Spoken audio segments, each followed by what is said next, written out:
Bismillahirrahmanirrahim. Assalamualaikum warahmatullahi wabarakatuh. Alhamdulillahirabbil alamin. Wassalatu wassalamu ala asyrafil anbiya'i wal mursalin wa ala alihi wa sahbihi wa tabi'ina lahum bi ihsanin ila yaumil wa ba'd. Hadirin jamaah pengajian Mushola Kalifatul Indah rahimahullah. Alhamdulillah pada malam hari ini kita kembali bertemu bersama-sama untuk membahas tafsir surat Al-Maidah. Pada pertemuan kemarin kita telah membahas ayat pertama dan ayat kedua. A'udzubillahi minasyaitonirrajim. Bismillahirrahmanirrahim. Ya ayyuhalladzina amanu aufu bil uqud. Wahai orang-orang beriman, sempurnakanlah janji-janji kalian. Ukhilat lakum bahimatul an'am. Dihalalkan bagi kalian binatang-binatang ternak. Illa ma yutla alaikum, kecuali apa yang dibacakan kepada kalian di dalam Al-Quran, kecuali yang diharamkan di dalam Al-Quran. Ghairu muhillis sayd, ketika kalian tidak melakukan sayd. Ghairu muhillis sayd, kalian tidak melakukan sayd perburuan. Wa antum hurum, sedang kalian dalam keadaan berihram. Artinya kecuali kalau dalam keadaan berihram, maka makanan-makanan yang halal itu jadi haram. Innallaha yahkumu ma yurid, sesungguhnya Allah menghukumi apa yang Dia kehendaki. Ini menunjukkan bahwa hukum-hukum dalam Al-Quran itu yang menetapkan dan mendaki adalah Allah Subhanahu wa ta'ala. Kemudian pada ayat kedua Allah Subhanahu wa ta'ala berfirman, ya ayyuhalladzina amanu la tuhillu sya'airallah. Wahai orang-orang beriman, janganlah engkau menghalalkan sya'airallah, syiar-syiar Allah, alamat-alamat tanda-tanda yang ditetapkan oleh Allah Subhanahu wa ta'ala. Ini kemarin sudah diterangkan juga bahwa syair di sini adalah alamat, tanda. Maksudnya apa? Maksudnya adalah binatang-binatang ternak yang dipersembahkan kepada Allah Subhanahu wa ta'ala, yang dibawa ke Baitullah Al-Haram, ya, khususnya pada dalam ibadah haji, di mana para haji yang melakukan haji tamattu dan kiran, mereka membawa binatang-binatang ternak untuk dikorbankan demi Allah Subhanahu wa ta'ala sebagai bentuk takarrub kepada Allah Subhanahu wa ta'ala. Syair selain binatang ternak juga dikatakan syair itu maksudnya juga tanah haram, Masjidil Haram, Mina, Arafah, ya, Musdalifah, ya, dan tempat-tempat lain yang disucikan, ya, yang dihormati oleh umat Islam. Ya. Maka janganlah kalian wala tuhillu, itu menghalalkan hewan-hewan tersebut dengan mengganggunya, ya, dengan mengusirnya, dengan melukainya dan seterusnya. Dan juga jangan sampai kalian berbuat dosa di sekitar Masjidil Haram. Jangan merusak tempat-tempat yang disucikan oleh Allah Subhanahu wa ta'ala tersebut. Wala syahrul haram, dan kalian jangan menghalalkan syahrul haram, bulan-bulan haram yang ada 4 itu, yaitu bulan Dzulqa'dah, Dzulhijjah, dan bulan Rajab, Muharram dan Rajab. Ya, bulan haram ada 4, itu kita tidak boleh berperang di dalamnya, tidak boleh melakukan kejahatan di dalamnya, tidak boleh melakukan kemaksiatan di dalamnya. Kenapa Allah SWT memilih dari 12 bulan itu hanya 4 saja, dan 4 itu berturut-turut, bulan Dzulqa'dah, Dzulhijjah, sama Muharram? Kenapa? Karena jamaah haji, ya, kalau dalam bulan Dzulqa'dah mulai persiapan menuju tanah haram, yaitu menuju Mekah. Maka jangan kalian menghalangi jamaah haji yang ingin menunaikan ibadah haji pada bulan Dzulqa'dah dan pada bulan Dzulhijjah ketika jamaah haji sedang melakukan ibadah haji, dan pada bulan Muharram karena jamaah haji mulai meninggalkan tanah haram menuju kampung halaman mereka, itu biasanya pada bulan Muharram, dan jamaah haji Indonesia pun rata-rata datang pada bulan Muharram. Ini sebab dipilihnya bulan-bulan haji sebagai bulan haram, karena bulan-bulan itu jamaah haji melakukan aktivitas mereka beribadah kepada Allah Subhanahu wa taala. Walal hadya walal qala'id, begitu juga jangan kalian menghalalkan al hadya. Hadya dari kalimat yuhda, yuhdi, hadya. Hadya itu adalah binatang yang dihadiahkan, yang dipersembahkan kepada Allah Subhanahu wa taala, meliputi binatang ternak ya, dari onta ya, sapi, kambing dan domba ya, itu binatang ternak yang disebutkan di dalam Al-Qur'an ya. Walal qala'id ya, walal qala'id, begitu juga jangan kalian menghalalkan qala'id. Qala'id dari kata kiladah, kalung. Jadi maksudnya adalah binatang-binatang ternak yang dikalungin, yang diberi tanda, yang diikat lehernya ya, sebagai tanda bahwa itu adalah binatang ternak yang dipersembahkan kepada Allah Subhanahu wa taala pada musim haji.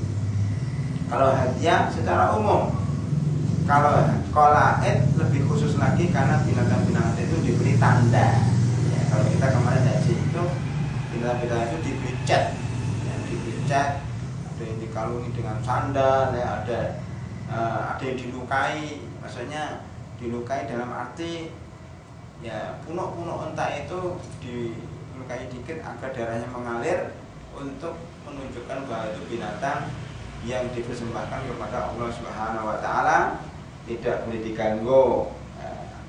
Jadi ini suatu kehormatan bagi binatang-binatang itu karena dipersembahkan untuk Allah Subhanahu wa taala. Ini semenjak zaman jahiliyah pun mereka menghormati binatang-binatang seperti ini.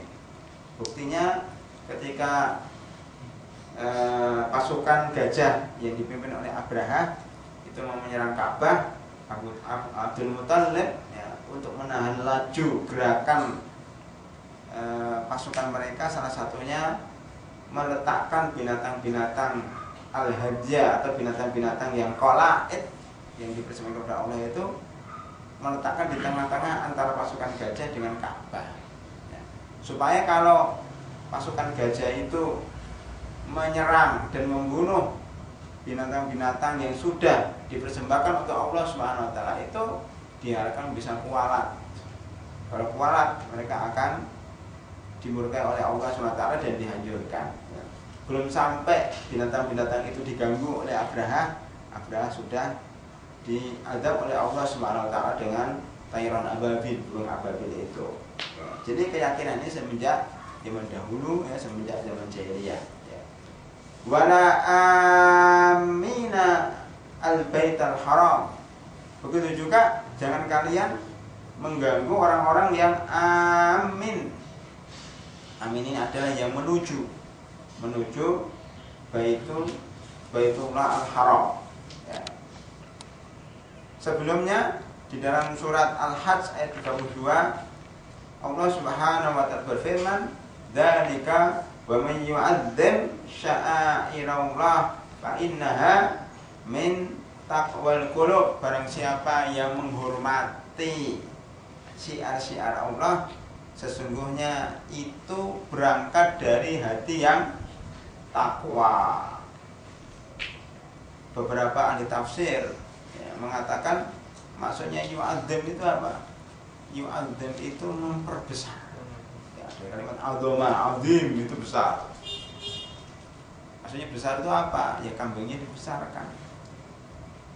Maksudnya apa? Kalau korban itu carilah kambing yang super ya, sapi yang super ya, harganya berapa? 10 juta 10 juta, yang 40 juta. Itu sapi yang super. Sapi yang 40 juta. Ya kambing yang 10 juta berarti kambing yang super. Kalau orang berkorban dengan kambing yang super ini berarti kalau dia ikhlas melakukan itu berarti dia telah melaksanakan wa may yu'azzim. Barang siapa yang mencari kambing yang besar, membesarkan kambing itu, fa innaha min taqwal qulub, itu termasuk tanda ketakwaan. Berkorban ya, dengan hartanya, dengan membeli kambing yang super, bukan untuk dimakan tapi dipersembahkan kepada Allah Subhanahu wa taala. Siapa yang melakukan itu kecuali orang-orang yang memang hatinya menghormati Allah Subhanahu wa taala. Sebaliknya orang yang cari kambing yang murahan, yang penting korban, ya, cari yang paling murah, yang harganya 400.000 atau yang harganya 100.000 bahkan, cempe. Nah, ini berarti dia la yu'azzim sya'airallah, ya. Dia tidak yu'azzim atau belum sampai derajatnya belum yu'azzim sya'airallah, ya. Kecuali kalau dia memang tidak mampu. Kalau mampu, maka hendaknya paling tidak dia mencari kambing yang pertengahan, ya. Paling tidak itu kalau belum mampu membeli yang super, ya. Itu diantara tafsir para ulama. Makanya dari ayat ini para ulama kemudian membeberkan beberapa masalah bagaimana hukum kambing yang dikebiri ya, untuk korban.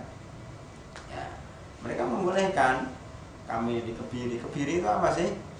Dikebiri itu supaya kambing itu tidak ada syahwat, ya, syahwat perkambingan. Ya, jadi syahwat kebinatangan.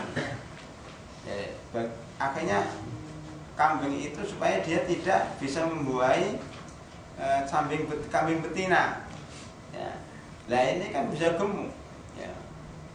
Dikebiri, disuntik sehingga dia bisa gemuk, bisa besar. Nah. Tetapi tentunya kambing yang dikebiri ini gemuknya bukan gemuk alami, ya. Gemuknya bukan gemuk alami sehingga tidak dianjurkan. Yang dianjurkan adalah gemuk yang alami, bukan karena dikebiri. Tapi bagaimana hukumnya berkorban dengan kambing yang dikebiri? Itu dibolehkan, ya. Dibolehkan selama itu tidak mengganggu kesehatan kambing tersebut. Nah, ini masuk dalam wa man yu'azzim sya'airallah fa innaha min taqwal qulub. Ya. Jadi syiar, tadi kembali lagi bersyiar. Syiar itu sebenarnya apa sih? Alamat, tanda. Ya. Kalau orang mengatakan syair, apa syair? Syair adalah orang yang menulis kata-kata yang atau menulis pantun, ya, puisi, itu syair dalam bahasa Arab. Ya. Kenapa disebut syair? Karena dikatakan syair, syu'ur, ada tanda, ada rasa, ya. Ada sesuatu yang dia tahu, ya. Akhirnya dia pintar membuat kata-kata yang tidak bisa dilakukan oleh orang lain, oleh kebanyakan orang. Maka syair-syair itu, pembuat puisi itu orang-orang yang punya adab yang tinggi, ya, punya seni yang tinggi, jiwa seni yang tinggi. Maka dengan syair, ya, rasa perasaannya itu benar-benar sangat peka. Berbeda dengan orang biasa yang tidak punya seni dalam hidupnya, itu orangnya tidak tertib biasanya. Nah, inilah kata-kata syair juga dari sya'airallah, syair, syairah. Itu artinya ada alamat atau rasa atau tanda, ya. Kemudian, ya, kita tadi sudah menjelaskan tentang wal syahrul haram, ya, itu adalah bulan-bulan haram, ya, wal hadiyul qalaid. Kemudian di sini apa? Wala amina baital haram, dan janganlah kalian mengganggu orang yang al-amin. Amin itu artinya al-qasidina lahu qasoda. Maka tayammum dari kalimat ammama, tayammum, ya, yaknya dari hamzah, tayammum. Maksud tayammum itu apa? Al-qasdu, yaitu Tayamum itu artinya sengaja mencari debu untuk yang mengganti wudhu. Itu tayamum ya, amma yu'ammimu. Wala tayammamul khabitha minhu tunfiquna walastum biakhiri. Dan janganlah kalian wala tayammamul khabis, bukan berarti jangan ketayamum. Nah, artinya wala tayammamul khabis, janganlah engkau sengaja memilih harta yang paling jelek kemudian kamu infakkan harta itu. Artinya kalau ingin infak, cari celana pendek yang sudah bolong. Nah, ini saya infakkan. Itu habis itu. Tayammumul khabisa, memilih yang paling jelek, yang paling tidak suka. Oh, sudah jadi kain lap diinfakkan. Nah, sebenarnya kalau infak barang bekas itu baik-baik saja, asalkan masih pantas dipakai. Bagi dia barangkali bekas, itu bagi orang lain, orang miskin itu bagus sekali. Makanya banyak orang yang beli baju-baju sisa impor atau sisa ekspor, itu masih dibeli karena masih bagus. Sisa pabrik cuci gudang, nah, itu paling cacat dikit, nah, itu dijual murah. Seperti itu tidak apa-apa, bekas kayak gitu masih bagus, asal jangan lap atau gombal diinfakkan. Nah, itu wala tayammamul khabisa minhu tunfiquna walastum biakhirihi, karena kalian memilih wala tayammamu, memilih, sengaja memilih yang jelek-jelek untuk kamu infakkan. Jadi amin adalah sengaja, qasidina maksud, sengaja bermaksud menuju Baitillah al-Haram. Ya, untuk apa? Untuk apa di sini? Yabtaghuna fadlam mir rabbihim waridwana, yang mereka tujuannya adalah mencari karunia Allah dan mencari ridha Allah Subhanahu wa ta'ala. Ya, para ulama berbeda pendapat. Maksudnya siapa ini? Ada yang mengatakan maksudnya adalah orang-orang kafir, orang-orang musyrik zaman jahiliyah yang memang masih melakukan haji dan umroh. Ya. Jadi haji dan umroh itu sebenarnya adalah kebiasaan orang-orang kafir, kebiasaan orang-orang jahiliyah, ya, yang kemudian diambil oleh Islam, diperbaiki, diperbarui, direnovasi sehingga menjadi haji rukun 5, rukun Islam yang kelima itu. Makanya dulu disebutkan bahwa orang-orang kafir, orang musyrik itu kalau haji malam hari telanjang, ya, telanjang mereka kalau haji. Kenapa? Karena baju yang dia pakai ini ya sering dipakai untuk maksiat. Jadi tidak layak, ya, menghadap Allah dengan baju yang dipakai untuk maksiat. Makanya telanjang. Telanjang. Tapi ini diperbaiki oleh Islam, tidak boleh haji telanjang lagi. Ya. Termasuk umpamanya sebenarnya tahallul dengan mencukur dan menggundul. Ya. Menggundul rambut ini itu juga dalam rangka untuk membersihkan diri kepada Allah SWT. Karena rambut ini kan biasanya banyak kutunya, dipakai untuk bermaksiat. Maka supaya bersih, suci, ya, ketika menghadap Allah SWT setelah selesai haji, tahallulnya yaitu dengan menggundul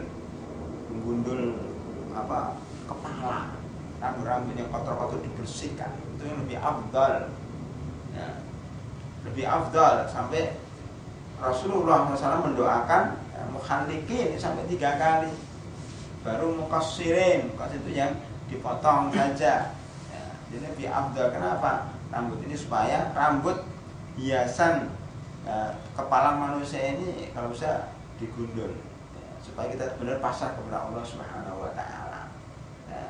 Kita masuk ke situ, ya. Maka di sini maksudnya siapa? Maksud pendapat pertama maksudnya adalah orang-orang kafir, orang-orang musyrik yang haji. Bahkan ada yang mengatakan bahwa ada sebagian orang jahiliyah, ya, di antaranya adalah Suraih bin Dubai'ah al-Bakri. Bakri itu dari sono aslinya, ya.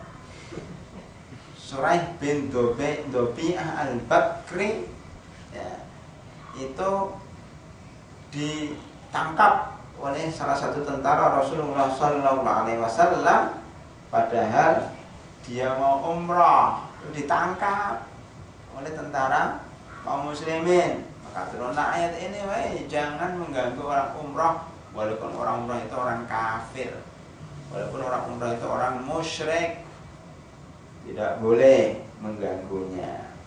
Ya, itu pendapat yang pertama.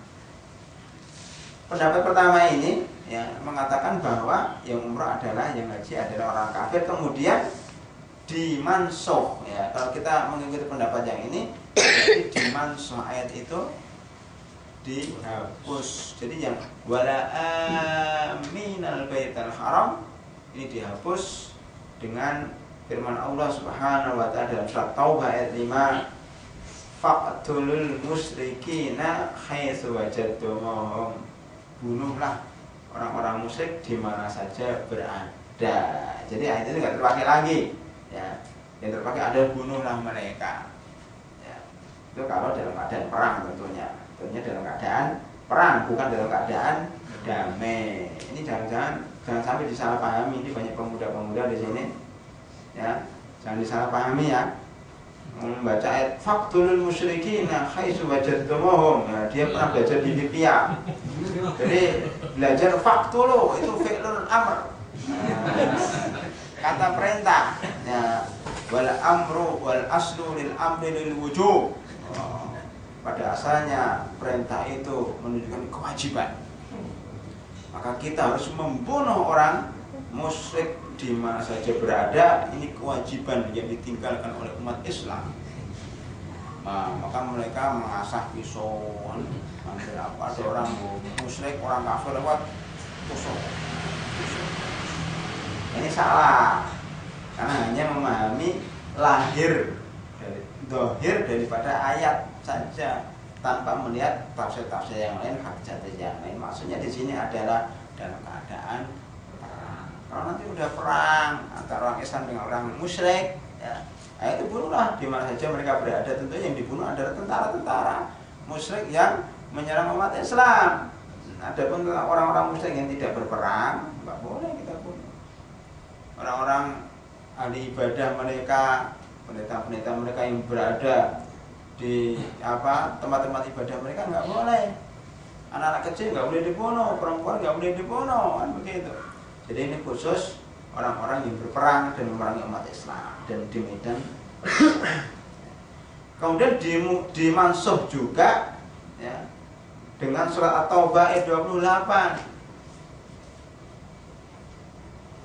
Ya ayyuhalladzina amanu innamal musyrikuna najas. Wahai orang-orang beriman, sesungguhnya orang musyrik itu najis.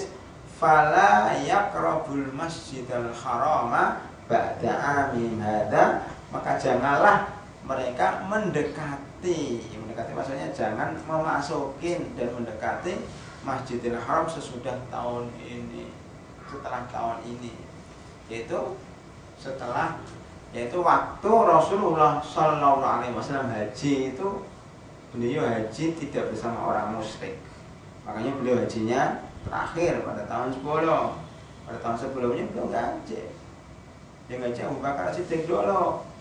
Nah, kemudian turun ayat itu ya sebelum Nabi Muhammad Sallallahu Alaihi Wasallam haji. Biar nanti kalau beliau haji tidak ada orang musyrik yang ikut haji. Nah, kalau kita perhatikan para hadirin dan hadirat rahimakumullah, bahwa Rasulullah Sallallahu Alaihi Wasallam itu dalam hidupnya lebih banyak perangnya daripada hajinya.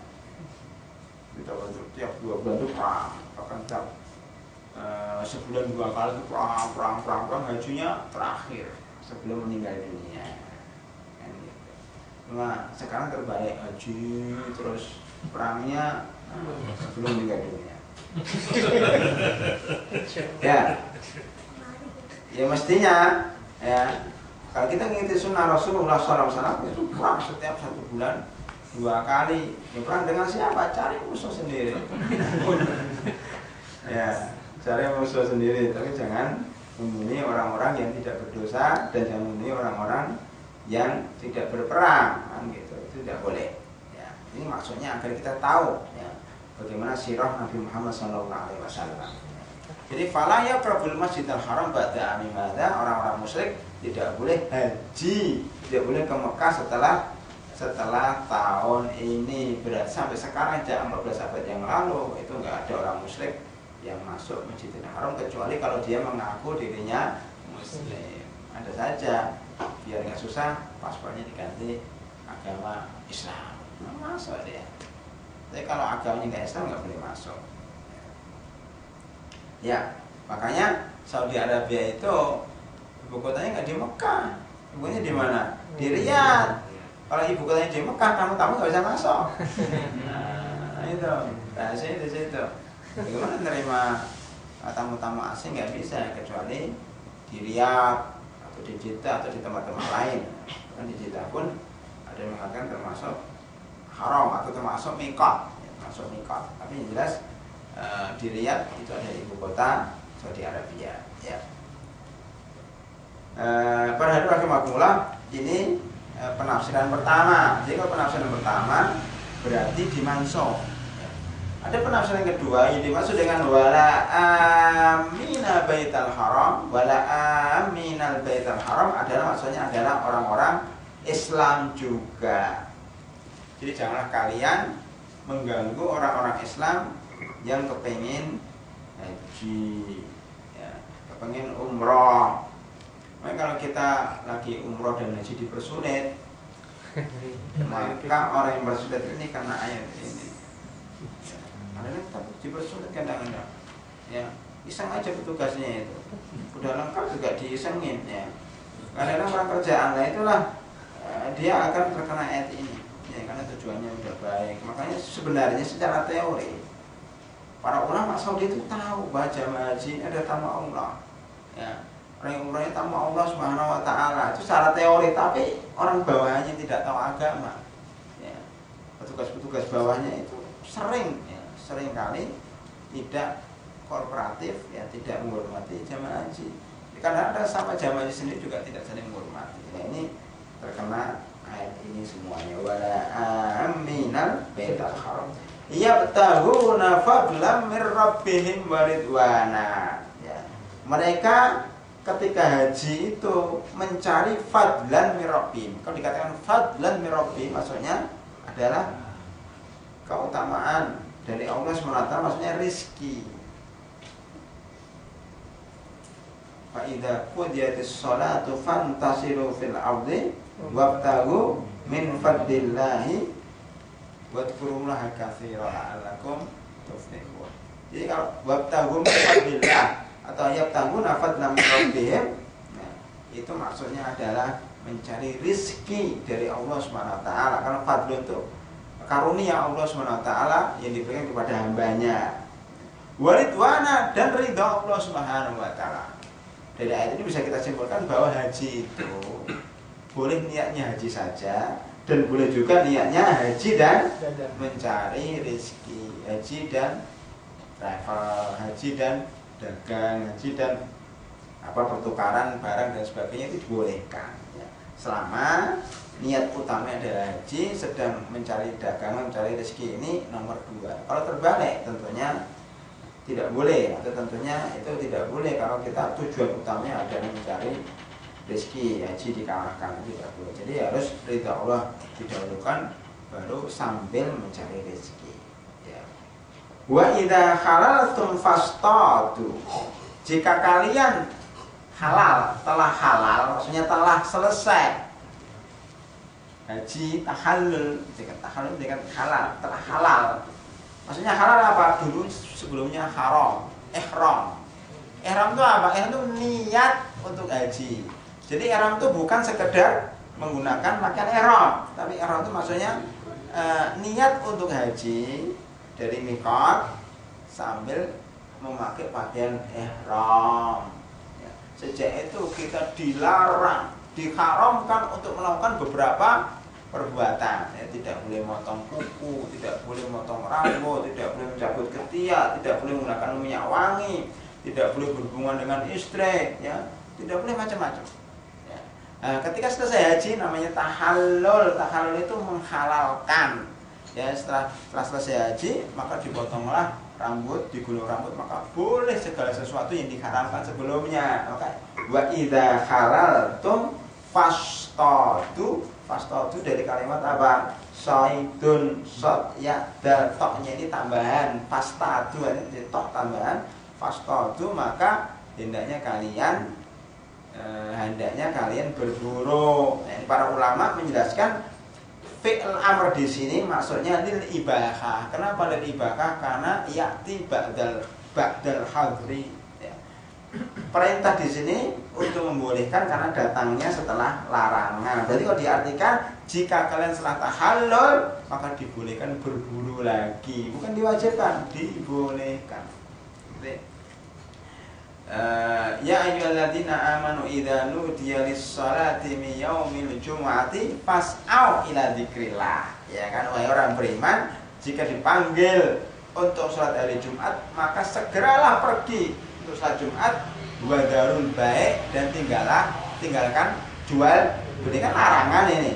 Kemudian fa idza qudiyatis shalah, jika selesai salat fantasiru fil ardi, maka pergilah mencari karunia oleh, berarti jual beli, fantasiru fil ardi wabtaghu min fadlillah. Nah, itu bukan berarti wajib, tapi dibolehkan. Kan itu fi'il amr, tapi artinya boleh setelah larangan. Ya, ini madhab jumhur, perintah setelah larangan itu menunjukkan al-ibahah. Kemudian wala yajrimannakum syana'anu qaumin, janganlah yajrimannakum, ya, wala yajrimannakum, janganlah jarimah jarom, la jaroma, kalau kita sebutkan dalam surat Al-Ghafir Al-Mu'min, la jaroma annama tad'unani ilai laisa lahu da'watun fid dunya wa la fil akhirah. La jaroma itu artinya la haraja, la syakka. Ya, maka di sini wala yajrimannakum artinya wala yahmilannakum, la yaksibannakum, janganlah membawa kamu. Apa yang membawa kamu? Sana'anu, sana itu adalah kebencian. Sana apa bedanya dengan ghadab?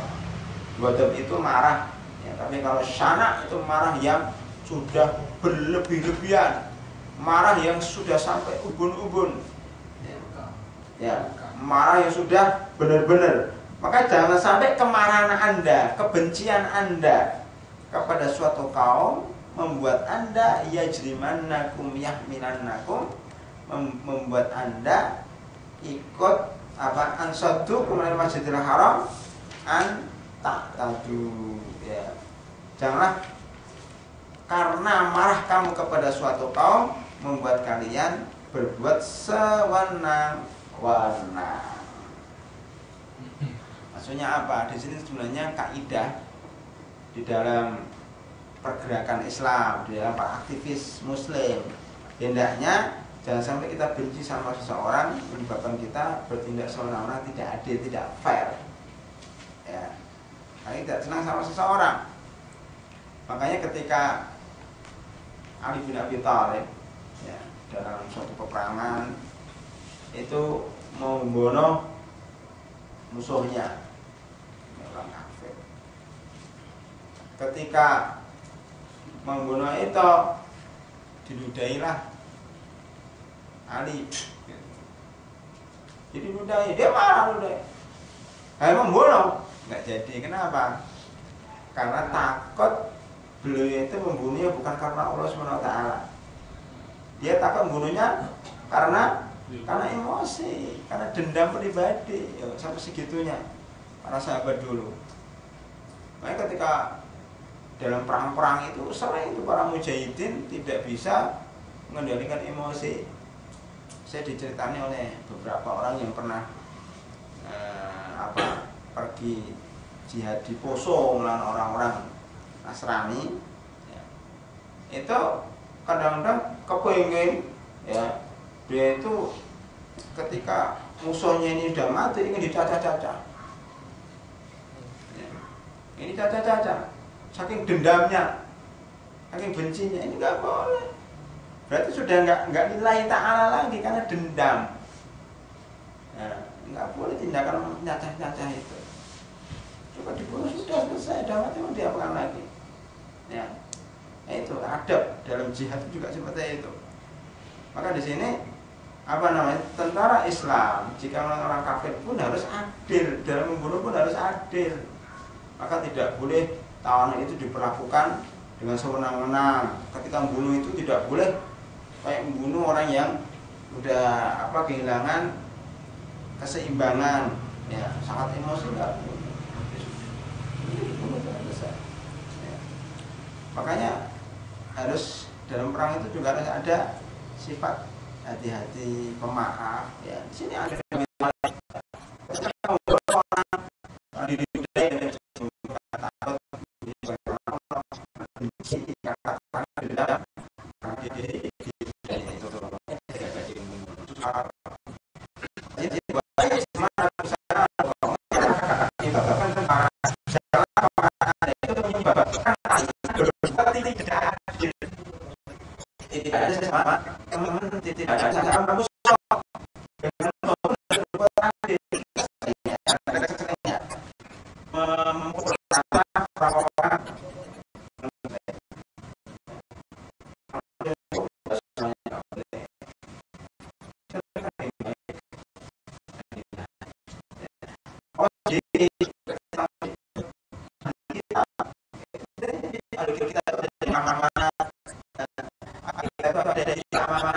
begitu. Kamu menyebut antara Yahudi dan Nasrani, menyebutkan yang lebih dekat dengan orang Islam itu orang Nasrani daripada orang Yahudi, begitu. Ya, itu ada level-levelnya. Jadi sebagaimana dalam Islam itu ada derajat, maka dalam kekafiran itu ada derajat. Ya, ada yang kafir yang benar-benar kafir, makanya ada kafir az-zimmi dan kafir muharib. Ya, kafir az-zimmi adalah orang kafir yang berdamai dengan Islam. Kafir muharib adalah orang yang memerangi umat Islam. Ya, itu namanya bentuk keadilan Islam terhadap musuh-musuh, terhadap orang-orang non-Muslim. Ya, tidak boleh dipukul rata. Ya, orang kafir jelek-jelek semuanya. Di antara mereka ada yang jelek, ada yang baik. Semuanya seperti itu. Ya. Nah ini apa ini? Ya, maksudnya ayat ini ditujukan kepada siapa? Tentunya ini ditujukan kepada umat Islam ya, yang dulunya pernah ketika perjanjian Hudaybiyah itu kan pernah apa? Pernah dilarang kan? Wala yajrimannakum sana'anu qaumin an saddukum 'anil masjidil harami anta. Janganlah kalian kebencian kalian kepada suatu kaum yang dulu ansaddukum, yang dulu pernah menghalangi kamu dari Masjidil Haram itu untuk bersenang-senang. Ya, baik yang dulu pernah terjadi atau yang akan datang. Sebagian ulama mengatakan jika nanti ada orang yang ingin menghalangi kamu dari Masjidil Haram atau menghalangi kamu dari melaksanakan ibadah, janganlah menyebabkan kebencian kalian itu berbuat tidak adil. Makanya Rasulullah SAW ketika Fathu Mekah, dan ayat ini turun ketika Fathu Mekah, itu tidak bunuh semuanya, enggak. Ya, tapi justru malah siapa yang masuk Masjidil Haram fahuwa amin. Siapa yang masuk ke rumahnya Abu Sufyan fahuwa amin. Fa antum mutlaqa, kamu adalah bebas semuanya. Itu Rasulullah SAW. Termasuk Salahuddin Al-Ayyubi. Ya, akhlak Salahuddin Al-Ayyubi itu sangat terkesan bagi orang-orang Barat. Dia ada penakluk kayak pasukan Saleh yang sangat ganas-ganas itu. Ya. Dan pembuka Palestina setelah sekian abad dikuasai pasukan Saleh. Tapi akhlaknya sangat terpuji, orangnya lembut. Ya, musuh-musuhnya dimaafkan. Bahkan musuh yang paling jahat itu dimaafkan. Ya. Karena terlalu baiknya kadang-kadang musuh-musuh yang pendendam pun dilepas, akhirnya balik lagi kan. Nah, tapi yang balik ini akhirnya dibunuh juga karena sudah keterlaluan, sudah dimaafkan, tapi malah ikut nyerang lagi. Maka dibunuhlah satu itu aja, yang lain dimaafkan. Subhanallah. bahkan diberi kendaraan untuk pergi dengan istri-istri mereka, dengan keluarga mereka. Maka terhadap orang-orang Barat itu, mereka malu, nggak bisa seperti Salahuddin Al-Ayyubi. Nah, itu lihat itu ceritanya Salahuddin Al-Ayyubi, kayak di buku-buku modern film sudah banyak. Itu mestinya ya orang-orang Islam, orang Islam itu berjuang itu bukan karena emosi, berjuang itu karena Allah SWT, sehingga di dalam perjuangan itu hanya mengikuti garis. Jadi karena emosi, kepengen cepat menang, akhirnya melanggar syariat Islam. Ya, pelan-pelan. Bahkan Rasulullah SAW ketika perjanjian Hudaybiyah itu ngalah dulu, ngalah untuk menang, mundur untuk nyerang, kan begitu. Karena itu penting itu. Ya. Di dalam peperangan itu kita lihat peperangan Salahuddin Al-Ayyubi, ya, dalam perang salib, peperangan antara pasukan Islam dengan pasukan Mongol dalam perang Ain Jalut, ya, yang dipimpin oleh Doyel Bebre sama Saifuddin Qutuz, ya. Kemudian peperangan namanya Zalaqa dengan pasukan Salim yang dipimpin oleh Yusuf Tasafin di Andalus, ya. Itu peperangan besar itu dimenangkan oleh umat Islam bukan dengan emosi, tapi dengan cara yang baik, bijaksana, ya, dengan otak bukan dengan otot. Lebih banyak mundurnya tapi untuk memukul lagi, sembunyi untuk menyerang. Itu begitu yang dilakukan mereka sehingga menang. Pura-pura kalah padahal dia masih punya kekuatan. Pura-pura kalah kan musuhnya dikira lemah kan, musuhnya akhirnya gegabah, dibunuh dari belakang. Itu lihat sejarah peperangan. Termasuk permainan sepak bola juga seperti itu kan. Taktiknya tidak harus menyerang terus kan. Pura-pura diserang, serangan balik. Itu bisa seperti itu. Itu seperti itu ya. Perang Angel itu begitu. Jadi menyerang terus mundur, gitu kan dikejar. Padahal itu mundur itu untuk menjebak. Kata jebak baru dipukul. Karena kalau perang berhadapan-hadapan, kaum muslimin kalah. Jumlahnya lebih dikit. Perangkat perangnya juga, perlengkapan perangnya juga lebih dikit. Nah, makanya harus dengan cara taktik dan strategi, mundur untuk maju. Nah, itu dibolehkan dan memang seperti itu. Maka kadang berjuang itu kadang ngalah dulu, tiarap dulu, sabar dulu, ya, jangan tergesa-gesa. Ya, ini maksudnya wala yajrimannakum sana'anu qaumin an saddukum 'anil masjidil harami an ta'tadu wa ta'awanu 'alal birri wat taqwa, dan kalian hendaknya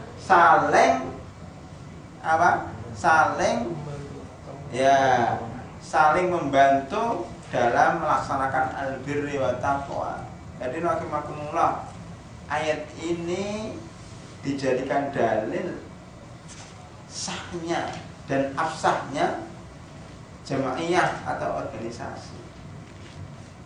Ini organisasi atau jamaiyah itu bukan bid'ah.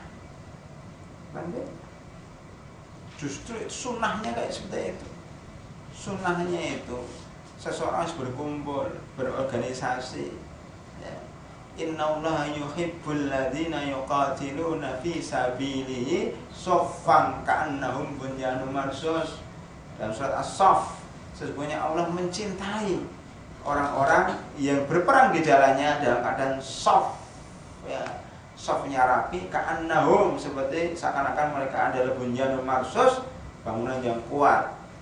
Maka disunah muakkadahkan untuk sholat berjamaah. Itu karena ya jamaah itu shaffnya yang rapi itu kuat daripada sendiri-sendiri.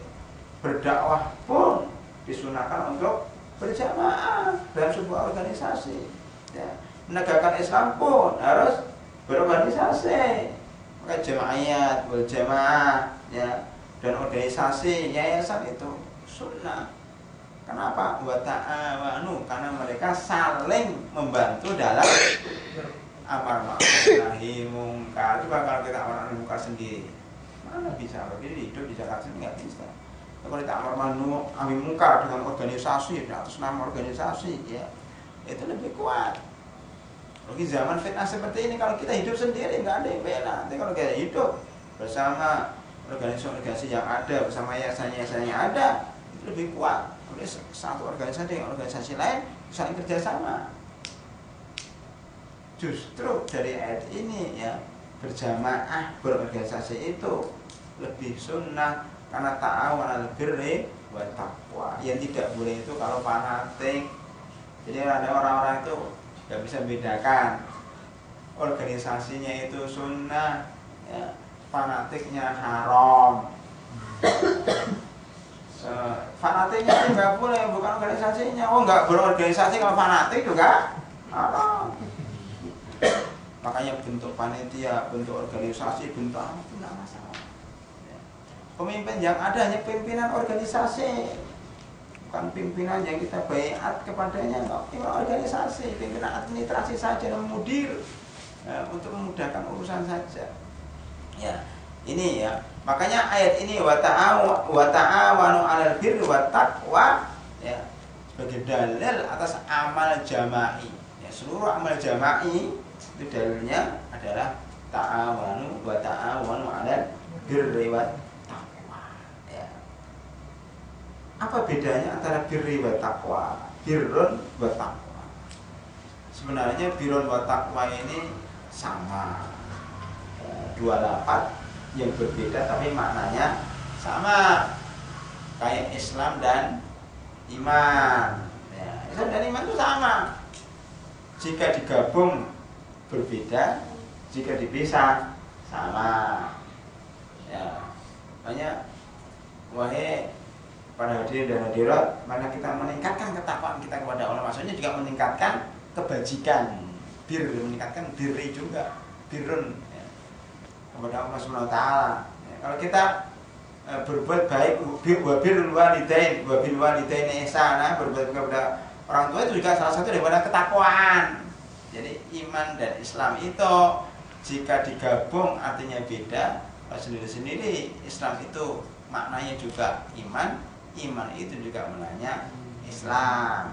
Kalau digabung berarti iman itu terfokus pada amalan hati, iman kepada Allah, iman kepada Rasulnya, iman kepada kitabnya, kepada malaikatnya dan seterusnya. Kalau Islam itu yang berhubungan dengan fisik, gerakan nyata seperti syahadat, sholat, zakat, puasa, haji dan seterusnya, itu Islam. Islam tanpa keimanan nggak mungkin. Islam tanpa keimanan nggak jalan. Iman tanpa Islam juga nggak jalan. Jadi Islam, iman dan Islam itu harus jadi satu dalam diri seorang Muslim.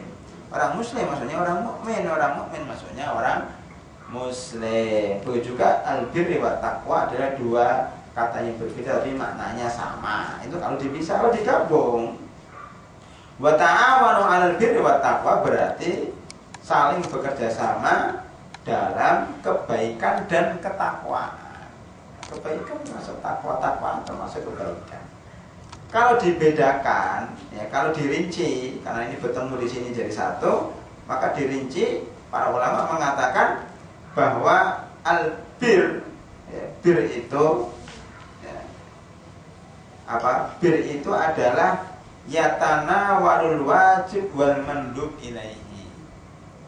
Bir itu kebaikan yang mencakup kebaikan yang wajib dan kebaikan yang sunnah. Takwa, kalau takwa itu ayatul wajib, menjaga kewajiban, mempertahankan kewajiban itu sendiri. Ini perbedaan yang pertama. Perbedaan yang kedua, takwa itu khusus untuk mencari ridha Allah Subhanahu wa taala, takwa kepada Allah. Kalau bir itu ridha manusia, maka birrul walidain, bukan takwa walidain, birrul walidain, ya. Jadi kalau takwa itu ridha Allah, kalau bir itu ridha manusia. Jadi kalau orang itu sudah dapat ridha Allah dan ridha manusia, sudah sempurna. Atau dikatakan takwa itu adalah menjauhi segala larangan, bir itu melaksanakan segala perintah. Kalau takwa itu adalah taqiya, yaki, taki. Jadi mengyaki itu kan menghalangin. Ya, makanya takwa disampaikan oleh Umar bin Khattab itu, takwa itu adalah Anda berjalan di kegelapan, jalannya penuh dengan dore, maka Anda pelan-pelan jalannya, itu namanya takwa. Takwa kepada Allah itu berjalan di muka bumi ini pelan-pelan, jangan sampai kita menginjak yang haram, jangan sampai kita menginjak duri dan batu yang tajam atau pecahan kaca, maka kita pelan-pelan, itu namanya takwa. Kalau bir itu adalah berbuat baik, kebaikan. Barun itu apa? Walakat karramna bani Adam fil barri wal bahr. Barun itu apa? Sebenarnya kami memuliakan Nabi Adam, anak Adam di daratan dan di lautan. Kenapa daratan disebut bar? Karena bar itu sebenarnya mencakup kebaikan. Bar itu luas. Semua kebaikan tercakup dalam al-bir. Bar itu sesuatu yang luas, ya. Itu perbedaan antara bir wa taqwa. Wala ta'awanu